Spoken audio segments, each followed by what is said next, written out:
오늘은 성경적 결혼의 의미에 대해서 한번 살펴보도록 하겠습니다. 본문 내용은 창세기 2장 24절에서 25절입니다. 먼저 창세기 2장 24절 25절은 아담과 하와가 결혼하는 내용입니다. 자, 24절은 하나님이 결혼 및 가정 제도를 세우신 내용이고요. 25절은 타락 이전에 아담과 하와가 순진 무궁한 행복을 누리는 내용입니다. 자, 이 본문을 이야기해서 앞부분과 연결되니까 조금만 읽어보도록 하겠습니다. 22절에서 25절까지입니다. 여호와 하나님이 아담에게서 취하신 그 갈빗대로 여자를 만드시고 그를 아담에게로 이끌어 오시니 아담이 이르되 이는 내 뼈 중에 뼈요 살 중에 살이라. 이것을 남자에게서 차였은즉 여자라 부르리라 하니라. 이러므로 남자가 부모를 떠나 그의 아내와 합하여 둘이 한 몸을 이룰지로다. 아담과 그의 아내 두 사람이 벌거벗으나 부끄러워하지 아니하니라. 자, 창세기 오늘 이제 2장을 마무리합니다.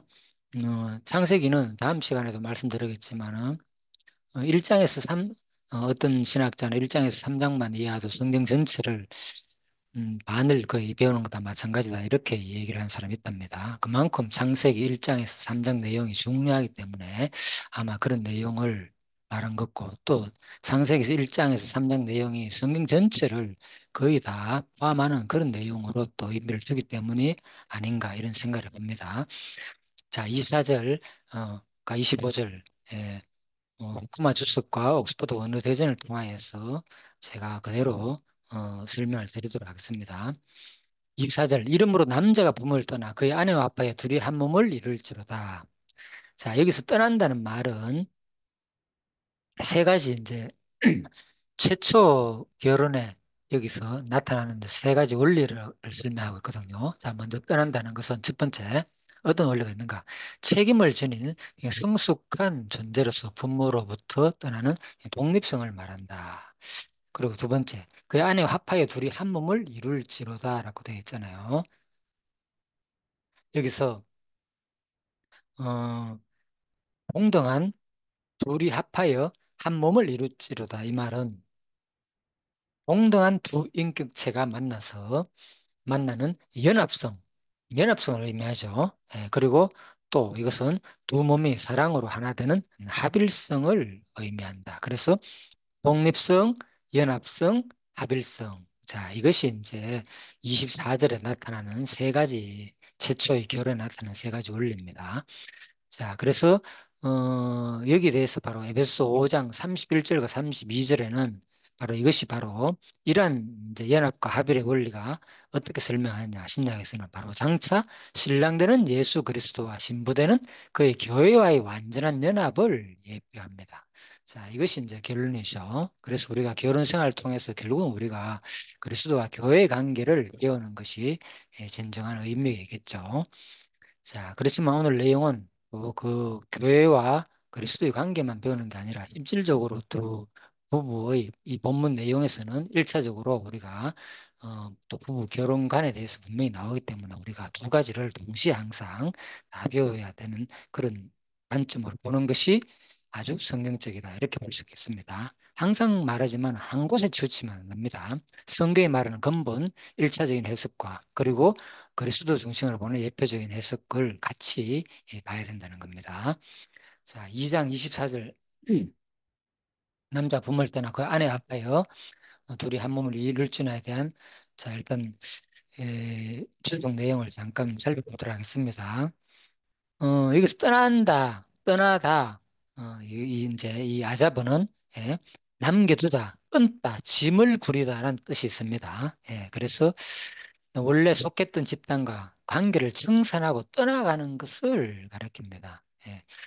그리고 연합하다라는 뜻은 따바크는 쫓다, 쏟다는 뜻도 있는데 밀접한 연관을 가지며 상호 완전한 소속감을 가지는 것을 말합니다. 마지막으로 이루다, 한 몸을 이룰지로다 그랬잖아요. 이루다 이제 하야는 무엇이다 이런 뜻입니다. 무엇이 되다 이런 뜻을 갖고 있습니다. 자, 그래서 이제 한편 이 본문에서 떠나다는 미완료형으로 연합하다, 이루다라는 이제 완료형으로 떠나다는 미완료형이죠. 그렇지만 이제 연합하다, 이루다는 완료형으로 사용되었습니다. 이처럼 떠나다는 단어가 미완료형으로 쓰였다는 사실은 무엇을 말하느냐? 결혼이 지금까지 부모에게 속해 있던 상태에서 떠나는 것이기는 하나, 가족으로부터 완전히 단절되는 것이 아니라 육체적, 인격적으로 책임 있는 존재로서 부모로부터 독립된 존재로 탈바꿈하는 것을 뜻함을 암시한다고 합니다. 반면 연합하다와 이루다가 완료형으로 또 쓰인 것은 뭐냐?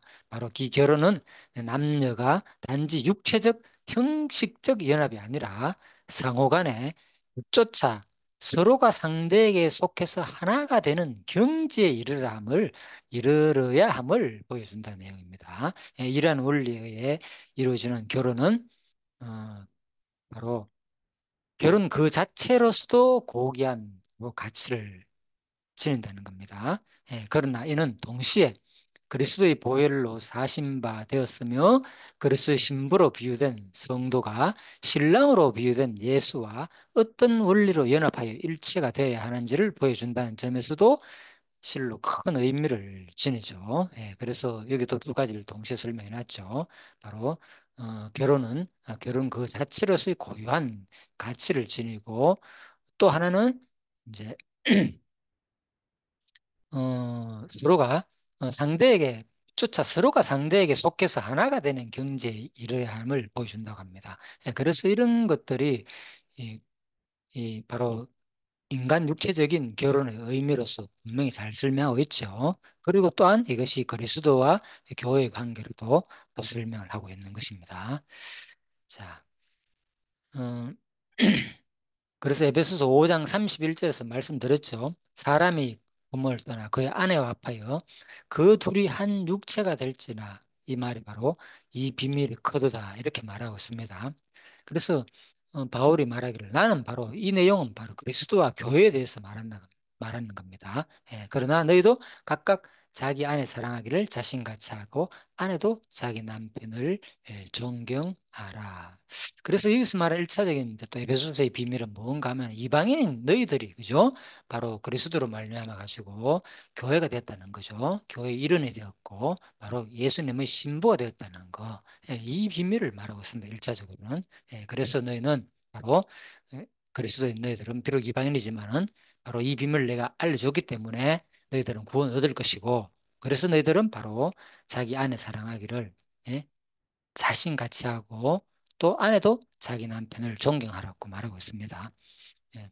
그래서 사람이 부모를 떠나 그 아내와 합하여 그 둘이 한 육체가 될지는 이제 옥스퍼드 언어 대전을 조금 설명드렸고요. 호크마에서는 바로 이 부분을 똑같이 말하고 있습니다. 바로 이것이 일차적으로는 바로 어, 구약 창세기 2장 24절을 인용해서 이 말은 그래서 하나님이 계획하시고 이루신 결혼의 신비를 나타낸다 이렇게 말하고요. 그리고 합타이어로 번역된 헬라어 브로스콜레 에스타이는 바로 뭐 1차적으로 어떤 의미냐 이 문자적으로 바로 이제 붙게 될 것이다 이런 의미가 있습니다. 그래서 바로 성적인 결합을 의미하는 단어이죠. 그래서 또 이러한 결합을 통해서 또 얘기했죠. 근본적으로 바로 남편과 아내는 분리할 수 없는 한 몸을 또 이룬다. 고린도전서 6장을 내용으로 설명하고 있습니다. 그래서 성적인 결합이고 바로 남편과 아내는 분리할 수 없는 한 몸이라는 거죠. 음, 그래서 이제 이 비밀, 그러고 난 다음에 아까 설명드렸죠. 이 비밀이 크다라는 이 말은 바로 그리스도와 교회의 관계를 말하고 이 비밀은 본서에서는 무슨 비밀이냐? 그리스도 안에서 바로 유대인과 이방인이 바로 동일하게 비록 너희들은 이방인이었지만 구원을 받는데 유대인만 구원을 받는 게 아니라 유대인뿐만 아니라 이방인 너희들도 동일하게 구원을 받게 되는 하나님의 이제 전체적인 목적을 이제 설명하는 그러한 내용으로 봐야 된다는 것입니다. 비록 본절에서 하나님의 구원에 유대인과 이방인이 동일하게 참여한다는 언급은 없을지라도 하나님의 구원을 통하여 이루어진 그리스도와 교회 관계는 남편과 아내의 관계보다 더 심오하며 놀라운 것임을 시사한다고 합니다. 학자들은 브루스나 우드 같은 사람들은. 자, 그래서 항상 두 가지를 잘 우리가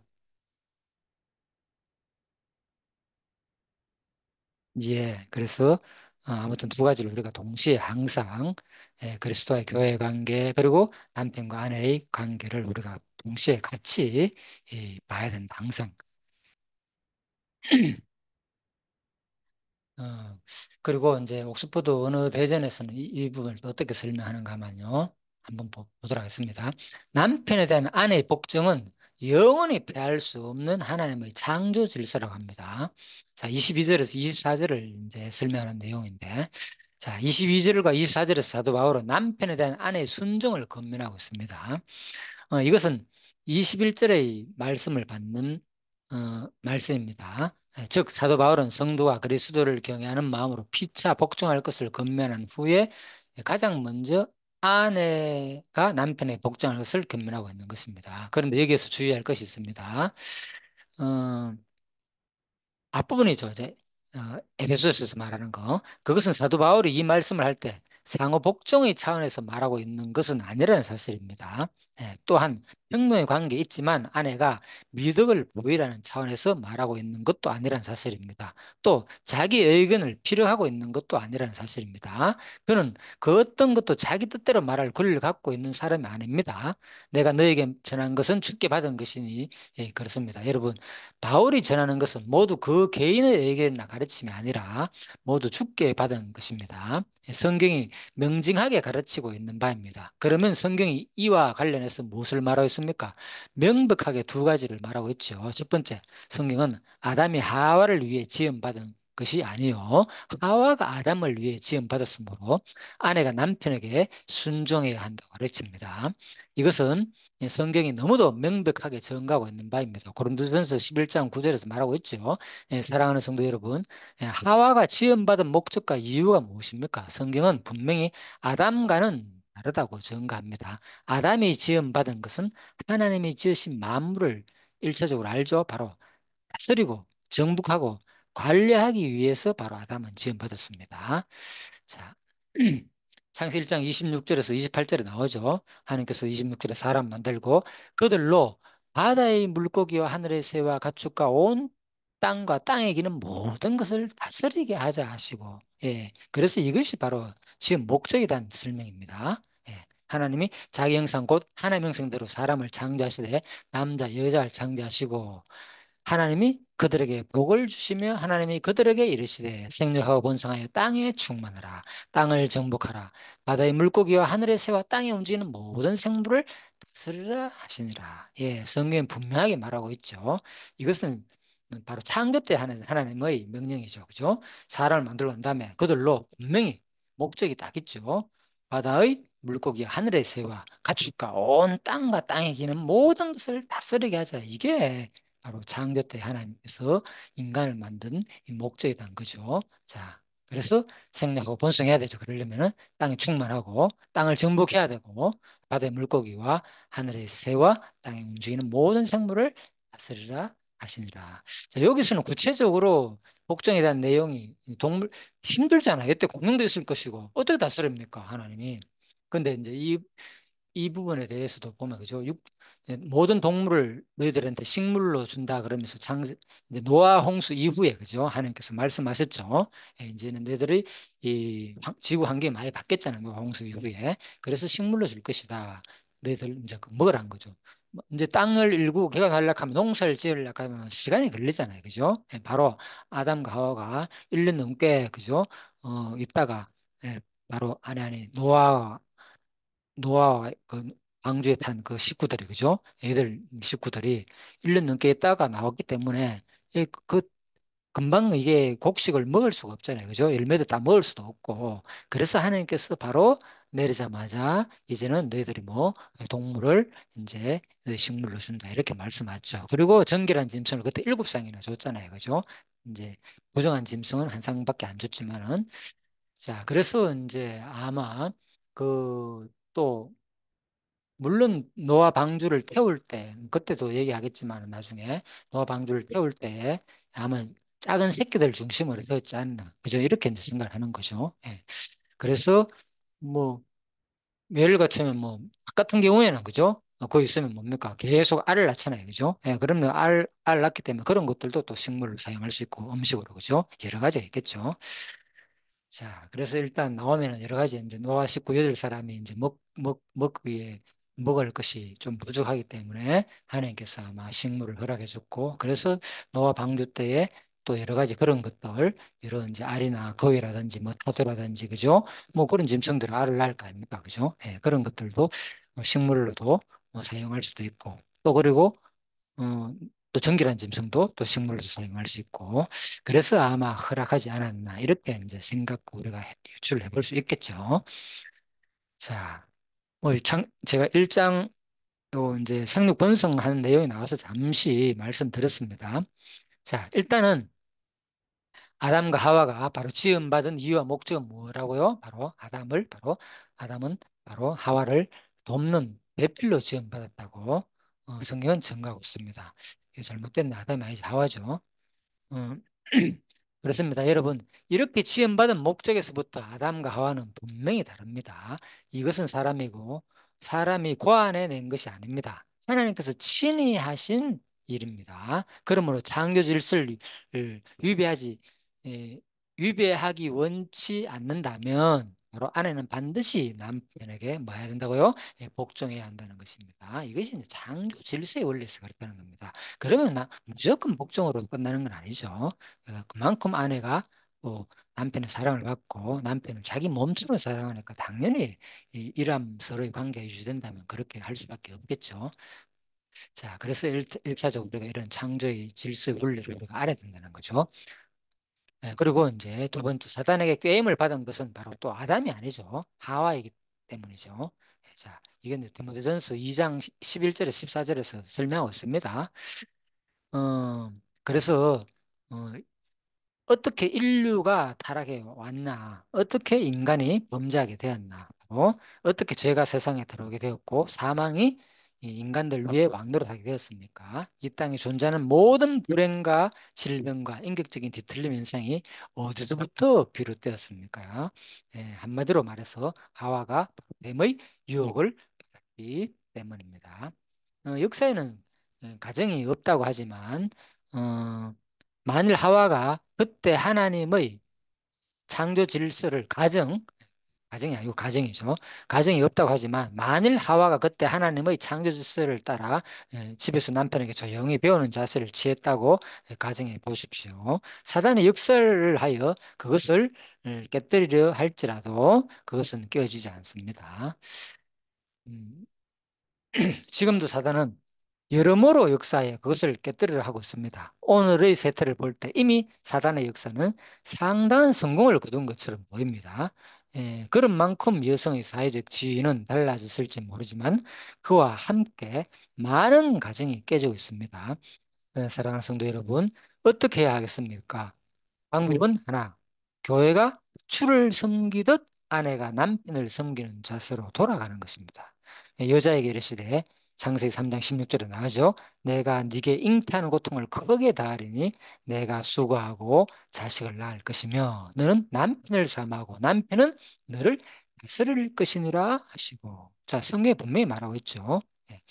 창조의 질서의 원리를 말하는 거죠. 전에 하나님께 소망을 두었던 거룩한 부녀들도 이와 같이 자기 남편에게 순복함으로 자기를 단장하였나니 사라가 아브라함을 주라 칭하여 복종한 것 같이 너희가 선을 행하고 아무 두려운 일에도 놀라지 아니하므로 그의 딸이 되었느니라. 베드로전서 3장 5절 6절에서 말하고 있죠. 아브라함 같은 경우에는 그죠? 이 사라가 바로 아브라함을 어떻게 바로 추라 청할 정도로 그죠? 복종했다는 겁니다.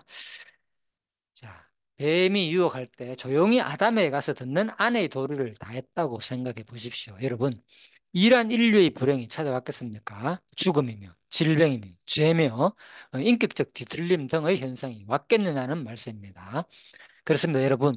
분명히 죄를 처음 실제로 범한 사람은 아내입니다. 물론 성경이 그것 때문에 어떤 멍에를 씌우지는 않습니다. 하지만 무엇입니까? 그때 하나님께서 하와에게 하신 말씀이 무엇을 말해줍니까? 아내는 남편을 사모하는 위치에 있어야 한다는 것입니다. 남편의 다스림을 받는 위치로 돌아가야 한다는 말씀입니다. 창조 질서를 회복하는 길 외에 다른 길이 없다는 것입니다. 그렇습니다. 여러분, 결코 아내가 똑똑하다고 해서 아내가 부부 평등을 부르짖는다고 해서 인류 평화와 이상의 길이 있는 것은 아닙니다. 아내가 남편을 돕는 위치에서 그 다스림과 지도에 순종하는 것은 하나님이 바로 세우신 이제 세상의 질서라는 거죠. 예, 그래서 부부 및 그리스도와 교회의 관계가 바로 이렇게 신비로운 관계에 있다는 겁니다. 만일 부부 관계의 거룩함, 기쁨, 오묘함, 신비, 은혜로움, 영광, 하나됨 등 이런 것들을 모른다면 그가 과연 교회의 영광이나 비밀, 신비, 은혜, 오묘함 등을 알 수 있겠습니까? 예, 죽었다가 깨어나도 모르는 것입니다. 그래서 이 부부 관계가 제가 그만큼 중요하다고 말씀드렸죠. 어, 물론 이것은 반대의 경우도 마찬가지입니다. 만일 교회의 신비나 영광, 비밀, 은혜 등을 안다고 말하는 사람이 부부의 신비와 비밀, 영광 등을 모른다면 말이 되겠습니까? 아닙니다. 말이 되지 않습니다. 그는 진정한 의미에서 교회의 거룩함이나 영광, 신비, 은혜 따위를 전혀 모른다고 해도 조금도 지나치지 않습니다. 그러므로 여러분은 이제 여러분에게 권하고자 합니다. 권면합니다. 여러분 이제 부부 사이 그리고 그리스도와 교회의 관계는 우리가 그렇게 비상적으로 접근해서 알 수 있는 간단한 것이 아닙니다. 우리는 지금까지 얼마나 쉽게 생각해 왔습니까? 얼마나 가볍게 취급해 왔습니까? 얼마나 아무런 생각 없이 조심성 없이 접근해 왔습니까? 그것은 너무도 큰 비밀을 담고 있습니다. 우리가 깜짝 놀랄 만한, 경악할 만한 비밀을 담고 있습니다. 하나님께서 에덴에서 최초에 창설하신 부부 관계는 결국 교회의 영광을 보여주기 위한 것입니다. 그리스도와 교회의 관계는 그 관계가 얼마나 중하고 거룩하고 위대한 것인가를 유감없이 보여줍니다. 이 깊은 비밀을 깨닫는 여러분이 되시기를 간절히 바랍니다. 사랑하는 성도 여러분, 남편과 아내, 그리스도와 교회의 관계의 비밀은 결코 작지 않습니다. 그것은 대단히 큰 비밀을 함의하고 있습니다. 즉, 남편과 아내의 관계를 제대로 정립할 때 우리는 비로소 그리스도의 교회 사이에 존재하는 관계의 진수를 알 수 있습니다. 이것은 반대의 경우도 마찬가지입니다. 우리가 무엇을 통해 부부 사이의 정수를 알 수 있겠습니까? 그것은 오직 그리스도와 교회의 관계를 통했습니다. 그 외의 이해는 모두 피상적일 뿐입니다. 바로 어떤 정수를 나타내지 못합니다. 그러므로 사랑하는 성도 여러분, 부부 관계의 진수를 알고 싶으십니까? 그리스도와 교회의 관계를 배우시기 바랍니다. 먼저 거기에 매진하시기 바랍니다. 반대로 그리스도와 교회의 관계의 정수를 알고 싶습니까? 부부 관계의 부부 사이의 관계를 먼저 연구하시기 바랍니다. 왜 본문에서 사도 바울이 그리스도와 교회의 관계의 정수를 설명한 후에 부부 관계를 이야기합니까? 또 그 이야기를 통해 다시 그리스도와 교회 사이의 관계를 되풀이해서 말하는 이유 무엇입니까? 그것은 상호 유비를 통해서만 둘 사이에 존재하는 관계의 정수를 바로 알 수 있기 때문입니다. 자, 에베소서는 이렇게 장황하게 자, 주석 내용을 제가 그대로 읽어드렸는데요. 주석에서 설명하고 있죠. 그만큼 교회와 그리스도 에베소서에서 말하는 부부 관계를 바울이 말하는 그 내용을 그리스도와 교회 관계에 대해서 이렇게 또 설교 형식으로 잘 설명해 보겠습니다. 자, 그래서 아무튼 오늘 이 내용은 음, 조금 더 그리고 자, 또 살펴보도록 하겠습니다. 계속. 먼저 24절에서 남자가 부모를 떠나 그 아내와 아파요. 둘이 한 몸을 이룰지나다 그랬죠. 자, 그래서 여기 대해서 바로 고린도후서 11장 2절에 볼까요? 내가 하나님의 열심으로 너희를 위하여 열심을 내노니 내가 너희를 정결한 처녀로 한 남편인 그리스도께 드리려고 중매함이로다. 그러나 나는 뱀이 그 관계로 하와를 미혹한 것 같이 너희 마음이 그리스도를 향하는 진실함과 깨끗함에서 떠나 부패할까 두려워하노라. 음. 너희를 뭐라고 말합니까? 여기서 고린도후서 11장 2절에서 정결한 처녀로 한 남편은 그리스도께 드리려고 중매합니다. 자, 그래서 바울의 입지, 설교자의 입장, 우리 복음 전거자의 입장은 뭐냐? 바로 그죠? 말씀 듣는 자를 어떻게 해요? 바로 한 남편인 그리스도께 드리려고 중매하는 역할을 한다는 거죠. 이거는 우리가 영적으로는 이제 그리스도와 다, 그리스도 안에서 다 신부죠. 예, 그러니까 남자, 여자 구분 없습니다. 여기서 말하는 것은. 그래서 여자만 그런 게 아니고요. 너희를 정결한 천으로 그만큼 뭡니까? 우리가 바로 깨끗해야 된다는 거죠. 그래서 너희 마음이 바로 뱀이 그 관계로 하와를 미혹한 같이 그러지 말라는 겁니다. 너희 마음이 그리스도를 향하는 진실함과 깨끗함에서 떠나 부패할까 두려워한다는 겁니다. 바울의 얘기입니다. 그래서 우리가 그죠? 정결한 천으로 한 남편인 그리스도께 들어져야 된다는 거죠. 그래서 부정한 처녀를 아내로 맞이하는 남편이 얼마나 불행합니까? 그걸 알게 되면 그죠? 아, 뭐 그런다 그러죠. 여자가 남 남편이 외도를 하고 바람을 피울 경우에는 뭐 여자가 용서도 해주고 이럴 확률이 많은데 남자 입장에서 그 여자가 그렇게 되면은 그 여자하고는 뭐 거의 살지 못한다 뭐 이런 얘기를 일반적인 그뭐 결혼 뭐 이혼 이런 문제 강의를 제가 많이 들어봤거든요. 들어보면 그런 쪽으로 좀 얘기를 하는 것 같더라고요. 자, 그래서 아무튼 우리가 정결한 처녀로 한 남편인 그리스도께 드려야 된다. 그죠? 진실함과 어떻게 깨끗함으로 그리스도를 향하는 우리 마음 그런 자세가 얼마나 중요한지를 다시 한 번 더 말할 수 있겠죠. 그래서 부부는 아무튼 연합하여 한 몸을 이루어야 한다. 자, 그래서 24절의 의미에 대해서 조금 더 다시 한 번 더. 자, 이번에 옥스퍼드 원어 대전에서 어떻게 설명하는지 한번 살펴보도록 하겠습니다. 이것은 왜 이렇게 제가 이제 두 가지 주석을 동시에 하는가 하면요. 창세기 1장에서 3장 내용이 그만큼 특히 예, 이 부부 관계에 대해서 잘 다루고 있기 때문에 중요하기 때문에 이렇게 제가 설명하는 겁니다.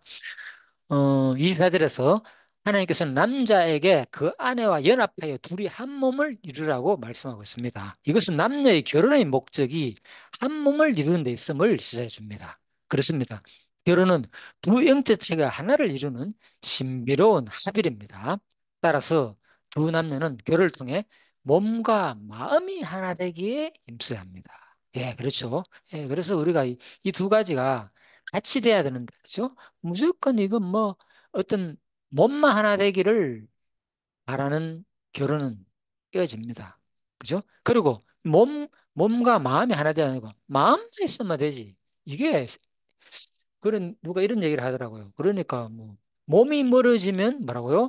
마음도 멀어진다. 이런 얘기를 하더라고요. 그러니까 이 결혼하는 것은요, 반드시 몸이 멀어지면 마음도 멀어지게 돼 있어요. 남녀 관계는. 그걸 알아야 됩니다. 그래서 남녀는 결혼을 통해 몸과 마음이 하나 되게 뭐라고요? 힘써야 되는 거예요. 같이 이것도 혼자만 하면 되는 게 아니고 힘써야 됩니다. 자, 이런 것들을 우리가 미리 우리가 성경이 말하는 제가 결혼관 말했잖아요. 기독교 결혼관에 대해서 오늘 설명했습니다. 성경적인 결혼관.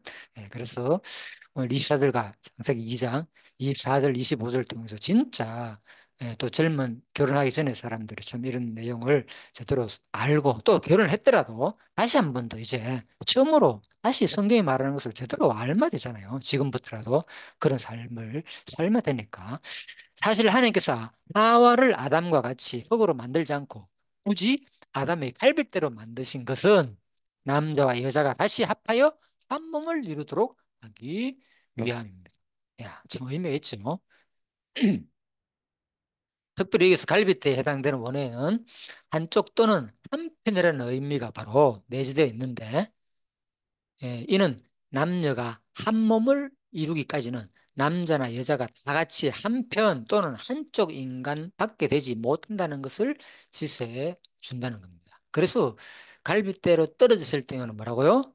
한 편밖에 안 되는 거예요. 그래서 바로 한 몸이 둘이 한 몸을 이룰진다. 이 말이 참 중요하죠. 그렇습니다. 남자나 여자는 결혼으로 하나 되기까지는 온전하지 못한 존재이며 결혼을 통해 둘이 결합함으로써 비로소 온전한 인간을 이루게 되는 것입니다. 바로 그러한 이유로 아담은 그래 그 왜 부부 관계를 통해서 그런 걸 느끼잖아요. 그죠? 마음이 일단 일려야 되잖아요. 부부 관계 하려고 하면은 두 남녀가 마음이 열리고 그리고 몸이 하나 될 때, 예?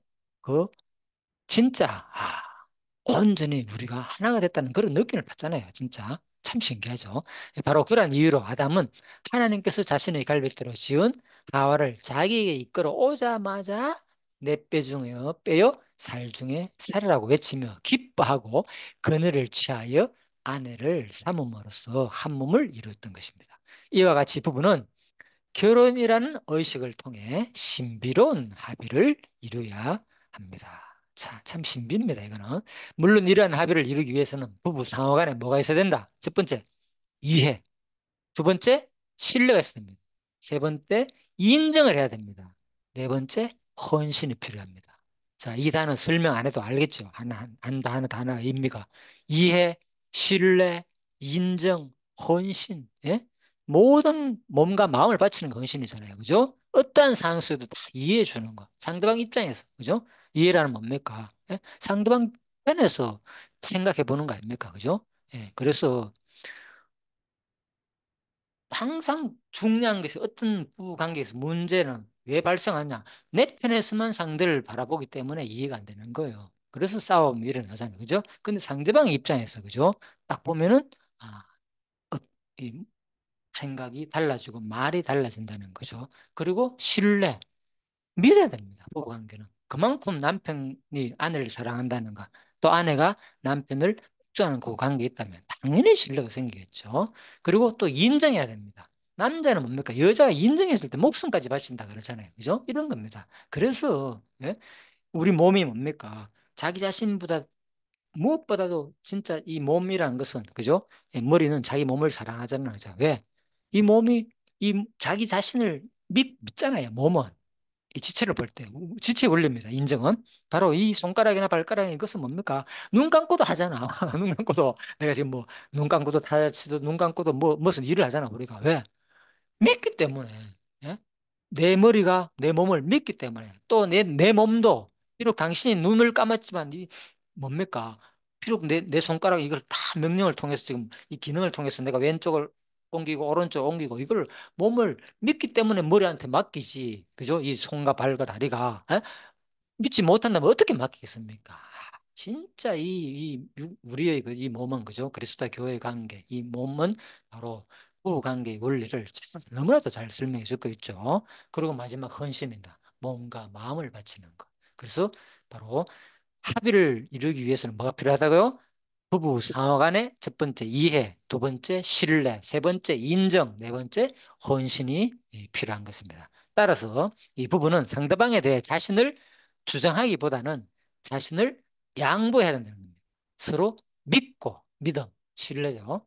또 인내하기에 힘써야 할 것입니다. 그래서 아직 그렇게 되지 않은 사람은 바로 인내가 필요하겠죠. 예, 근데 서로가 이제 이렇게 가는 속에서는 큰 인내 필요 없죠. 예, 그래서 우리가 아직은 모든 사람이 부족하잖아요. 이 부부관계 얼마나 어렵습니까? 그죠? 최근에, 그죠?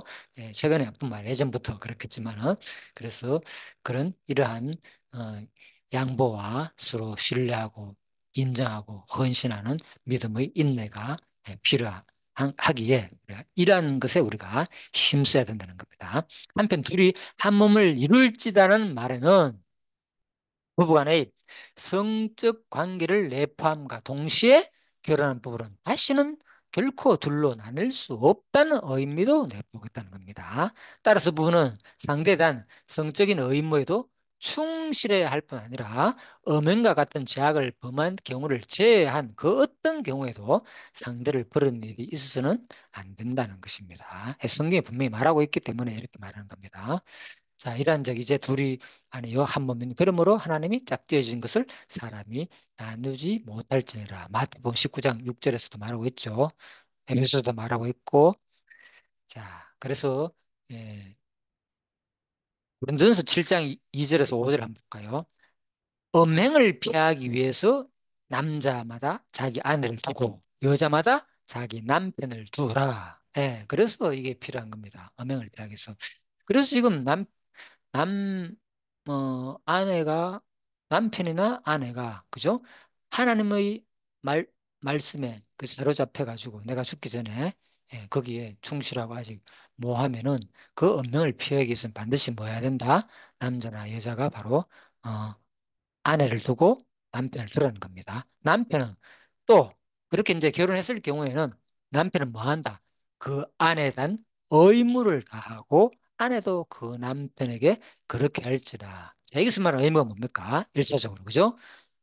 아내는 자기 몸을 주장하지 못하고 그 남편이 하며 남편도 그와 같이 자기 몸을 주장하지 못하고 오직 그 아내에게 하나니 서로 분방하지 말라. 자, 여기서 말하는 것은 이 의무는 분명히 뭡니까? 육체적인 관계를 말하는 거죠. 그래서 서로 자기 몸을 주장하지 못한다는 거죠. 이것을 뭐 남편과 아내가 서로 유리해 주라는 겁니다. 그러지 않으면 자기 스스로 유리하게 되잖아요. 그러다 보면 엄명하게 되고, 그죠? 그럼 못 참아가지고. 그래서 분명히 성경은 너무나도 잘하게 부부 생활의 원리에 대해서 설명하고 있죠. 그래서 바로 서로 분방하지 말라는 겁니다. 다만 뭐라? 기도할 틈을 얻기 위해서는 합의상 얼마 동안만 하되 빨리 다시 합하라는 겁니다. 이는 너의 뭐 절제하지 못함을 위하여 사단으로 너희를 시험하지 못하게 하람이라. 네, 그래서 우리가 그죠? 한 일주일, 이주일만 지나면 그죠? 인간은 본능적으로 그렇습니다. 우리가 그죠? 밥은 하루에 한 세 끼를 먹어야 됩니다. 반드시. 반드시는 아니지만 두 끼 먹는 사람도 있기 때문에 뭐 한 끼 먹고 두 끼 먹으면 한 끼만 먹어도 뭔가 모르게 육체적인 욕구가 일어나잖아요. 예. 그죠? 식욕 또 뭡니까? 우리 욕구 중에서 가장 기본적인 거지. 수면, 잠자는 거. 그죠? 잠자는 거 그리고 식욕, 예? 또 성욕 이런 것이 기본적인 욕구 아닙니까? 예? 수면은 매일같이 또 자야 돼. 예? 매일. 그렇지만 식욕은 하루에 세 번 그 시간 최소한 그죠? 예, 한 네다섯 시간 지나면 배하고 보잖아요. 그죠? 예, 그래서 반드시 세 번을 통해서 밥을 먹어야 되고 그리고 잠은 24시간을 통해서 하루에 한 번쯤은 자야 되고 그리고 숙력 같은 경우에는 뭐 보통 뭡니까? 일주일이나 한 2주일, 그죠? 이 사이에는 반드시 인간은 본능적으로, 그죠? 그런 것이 일어나는 게 일반적입니다. 그래서 보통, 그죠? 부부 관계를, 그죠? 뭐한 달에 최소한, 그죠? 두세 번 해야 된다. 예? 일주일에, 일반적인 것은 일주일엔 두세 번을 젊었을 때는 얘기를 하고, 그죠? 나이가 들면은, 그죠? 그래서 일주일에 뭐 한두 번 정도, 이렇게 점점 줄이면서, 그죠? 이런 말을 일반적으로 하고 있잖아요. 그만큼 이것이 본능적이다는 거예요. 우리는. 이것을 우리가 알아야 된다는 겁니다. 그래서 자기를 믿으면 안 돼요. 나는 뭐 이렇게 살 수 있다. 예? 그것은 특별한 사람입니다. 하나님의 진짜 하나님 말씀에 충실하고 하나님께 속하고 어떤 상황 속에서도 자기 그 정욕을 이겨낼 수 있는 자만이 하는 것이 아무나 그죠? 고자가 되는 것이 아니라고 분명히 말하죠. 타고나야 된다고. 그래서 여러분들이 자기 자신을 잘 살펴보고 이러한 부부관계 원리를 통해서 내가 지금 어떻게 살아야 되는지도 한번 생각해 보시는 시간이 되었으면 합니다. 남녀는 한 남편과 한 아내로 만족해야 된다는 거예요. 그리고 왜? 성경에 몰래 그렇다는 겁니다. 21절에서 25절에서 보듯이 하나님께서 태초에 인류를 창조하신 때에는 오직 한 남자와 한 여자만이 존재했습니다. 이처럼 하나님께서 맨 처음에 한 남자와 한 여자만을 만드신 것은 하나님께서 일부일체의 결혼 제도를 세우셨음을 의미합니다.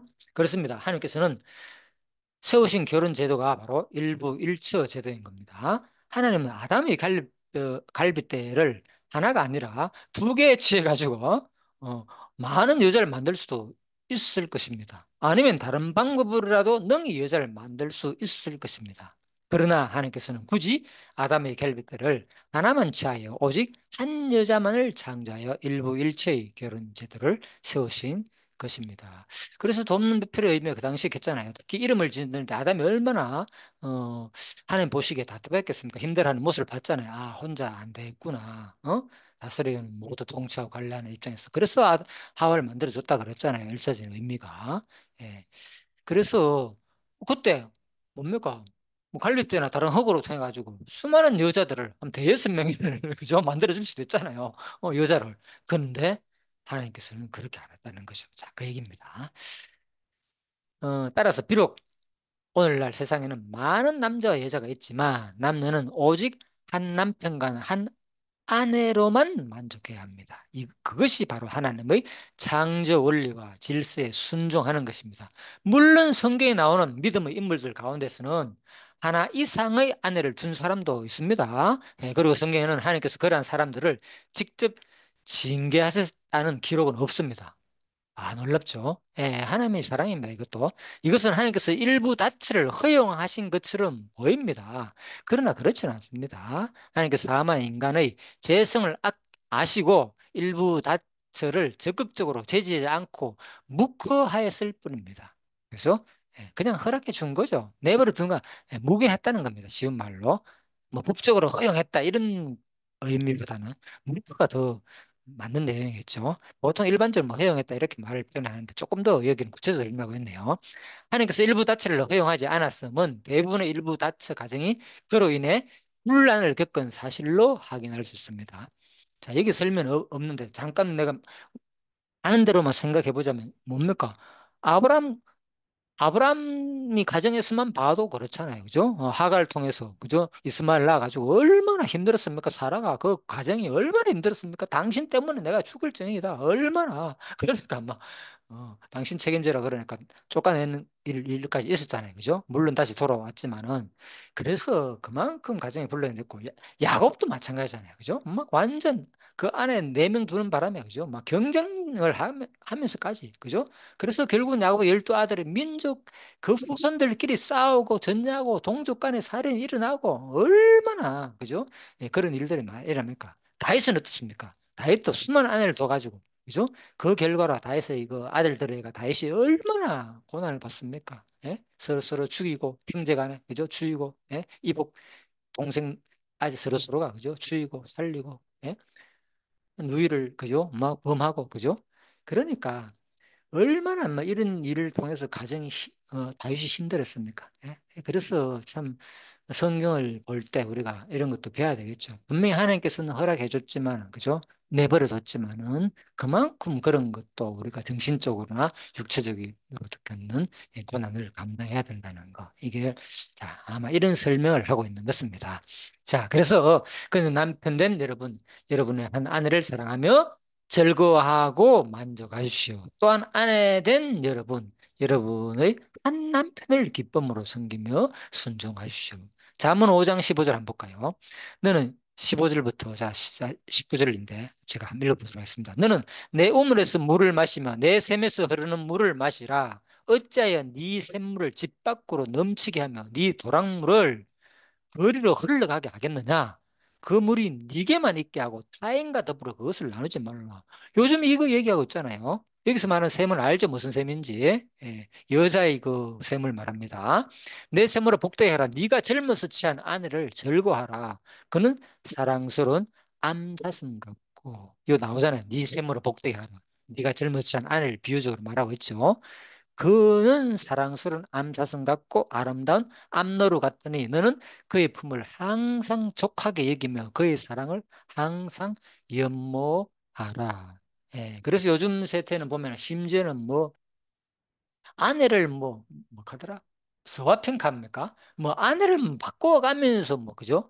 뭐 그런 관계를 하고 그런 일들까지. 하나님은 지겹다는 겁니다. 그래서 성경적인 원리가 이미 그죠? 다 벗어난 세상적으로 다 보니까 그죠? 우리가 세상의 모든 도덕 윤리관에 물들어 보니까 나도 모르게 그죠? 이제 그렇게 되는 이제 현상들을 말하는 거죠. 자, 25절에 아담과 그의 아내 두 사람이 벌거벗으나 부끄러워하지 아니하니라.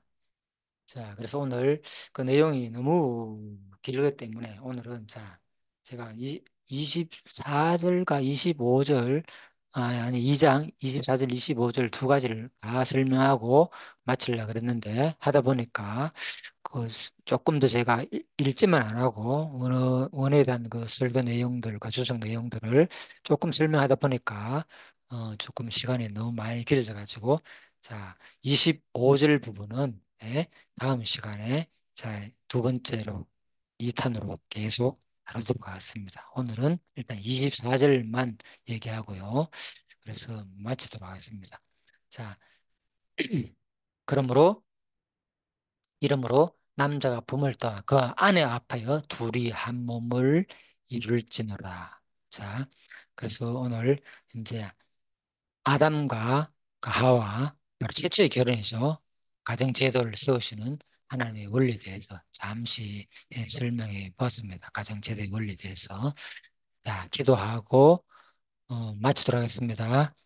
하나님, 감사드립니다. 오늘도 참으로 창세기 2장 24절 말씀을 통해서 참으로 이 땅에 많은 가정들이 있지만은 앞으로 이 세상이 너무나도 혼란하고 특히 이 온전한 가정이 참 또 행복한 가정이 이루기가 쉽지 않다는 것을 우리는 이 세상의 모든 어, 가정을 통해서 많이 알 수 있습니다.